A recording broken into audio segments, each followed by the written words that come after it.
नाही, मला असं वाटतं की ची सुरुवात व्हायची आहे. त्याच्या अगोदरच जर इतकी गलिच्छ पातळी गाठली जाणार असेल, तर यापुढे आणखीन किती गलिच्छ पातळी गाठली जाणार, हा खरा प्रश्न आहे. रामदास कदम यांनी फक्त उद्धव ठाकरेंवरती आत्तापर्यंत टीका केली नाही. त्यांनी गजानन कीर्तीकर असतील, नारायण राणे असतील, अशा अनेक भास्कर जाधव असेल, अशा अनेकांवर पातळी सोडून अनेकदा टीका केली आहे.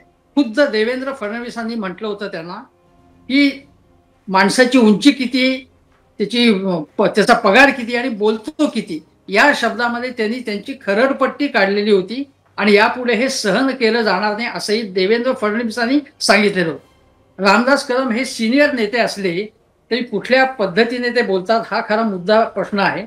आणि या प्रकारे व्यक्तिगत आयुष्य चिवडणं एखाद्याचं.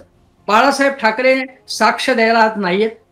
त्यामुळे काहीही बोला तुम्ही त्यांच्याबद्दल आणि त्यांच्या आजारपणात मी सतत तिथे होतो असं ते म्हणाले. पण चंद्रकांत खैरे म्हणाले तर एकच दिवस ते तिथे होते आणि त्यांनी शरद पवारांचं नाव घेऊन जे प्रश्न उपस्थित केले, सुप्रिया सुळे यांनी त्याबद्दल फार नाराजी व्यक्त केली.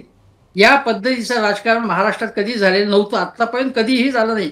अगदी अत्र्यांच्या मृत्यूपत्राबद्दल वाद झाला होता, हं, पण हं. अशा प्रकारची गलिच्छ पातळी गाठली गेली नव्हती. मुद्दा असा आहे की 2014 ते 2019 या काळामध्ये हे ठसे ते म्हणतात ना, ठसे ते गेले कुठे तेव्हा?